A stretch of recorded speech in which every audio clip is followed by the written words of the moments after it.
ยนมือทางยืนก่อนเลยค่ะยืนจงค่ะใครยกมือมาแสดงว่าทางนี้เนาะ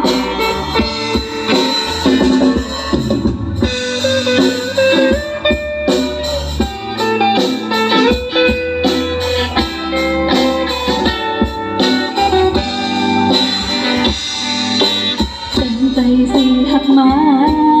อันในหักให้ทางเล่นกันการหักเจอดังไรหักไว้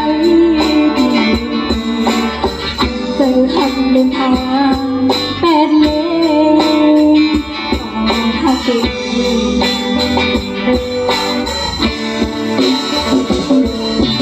แต่ตอนสิ่งที่นั้นที่เป็นมาจนก่อนอยากจะเลือกสนาน้องพี่หักเก่งใจแต่จริงก็หักสิ่งสุดฟ้าหักเป็นอัน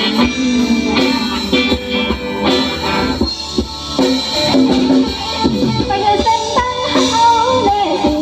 ใจลอยจมลงมาดูเขาบ้านับหนึ่งมันจังก่อน